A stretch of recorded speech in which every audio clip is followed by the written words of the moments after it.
We have to get to this today because this is a very big story. New reaction to the bombshell that was dropped by the Obama administration on a key component of the health care law. The former CBO director is now saying that the move, which came late yesterday in a form of a blog from the White House, that delays the so-called employer mandate for a year is, quote, according to Doug Holtz-Eakin, who ran the CBO, deviously brilliant because it removes a potential roadblock for Democrats in 2014. It might be very tough for them in many cases to run with health care starting to percolate up and maybe some issues and problems that would come along with it. Smack in the middle of the election, that's no longer a problem for them. Doug Holtz-Eakin writes this, quote, explaining away the mandate was going to be a big political lift. Having the White House airbrush it from the landscape is a way better. Alan Colmes joins us now, host of the Alan Colmes radio show. Tony Sayegh is a former press aide to GOP vice presidential nominee Jack Kemp.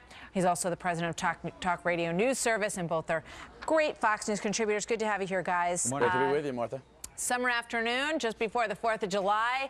Alan released in a blog, you know what, this is pretty complicated stuff, so we're going to give employers another year to process this. What do you say? Well, this is something employers, that businesses have asked for. The Chamber of Commerce is praising it. The business community is praising it. And it's also something, contrary to what Holtz-Eakin is suggesting, that was really done because of the fact that the law is extremely complicated, and it's something that's been requested by businesses. They're actually also reporting, the Wall Street Journal reported, that it was really done because conservative groups have put roadblocks into implementing the law, and because of those roadblocks, it's taken more time for implementation, not because of some kind of political calculation. Really? Tony? That's what the Wall Street Journal reported. Martha, I'm falling out of my chair. I'm hearing Alan Colmes defending, coming to the rescue of big business, corporate America, who I've heard him rail against very eloquently, I might add, even though I don't agree. Thank you very much. Look, it's obvious that Obama is not standing his ground on this law, particularly the implementation, which even Max Baucus, Democratic senator from Montana, who was the author of this bill in the Senate, called a train wreck. Here's the reality. This is the prescription from the administration. More morphine, please. Easing the pain of trying to sell this health care law till after the midterm election. And at this rate, it might even go beyond the president's own term in 2016. And this is how they've done it all along, Martha. They've done this with the unions. They gave them exemptions and waivers. They've done this to small businesses. In Nancy Pelosi's district, 20% of the waivers are down there. We've heard from Kathleen Sebelius that, you know what, it's going to be a lot more complicated than we thought. Let's take a look at a poll that may tell us a little bit about why they decided to do this. How does Obamacare make you feel about your health care in the future? 66%, Alan, say that it makes them worried.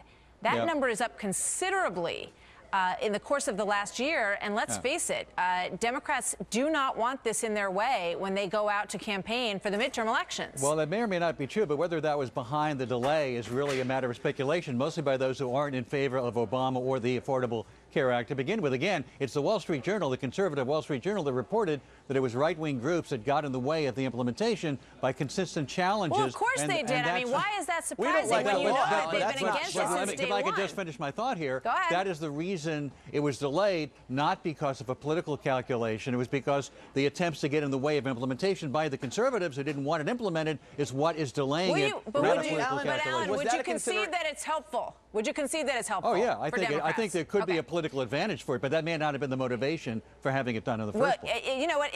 Even if you take what Alan is saying as truth, that it wasn't politically manipulative to do it now, it may have just been simply impossible to implement it at this point, Tony, which goes to the issue of how huge this bill is, and you're going to love it when you find out what's in it, as Nancy Pelosi said. Maybe they just physically can't get it up off the ground. Well, exactly right, Martha. Look, I mean, Alan's making a point that would have validity if they actually took these into consideration when writing the law. They ran, in fact, when the Supreme Court case was in front of them, the Obama administration made clear that both the mandate for individuals and businesses were essential to implement Obamacare. And as they're running into the political opposition, particularly because in a divided country, we are still very united, according to a recent Gallup poll, which shows overwhelming opposition to Obamacare, over 55%. We're united against this law. Democrats don't want to repeat the same mistake they made in 2010, which just to assume that Obamacare won't be a major variable in the election cycle. It will be, and it would be insane for them to try to think that they could run on it in a proud way. We know it's dysfunctional. Guys, we're going to leave it there. Thank you very much, Tony and Alan. Martha. We'll see you soon. Have a good 4th.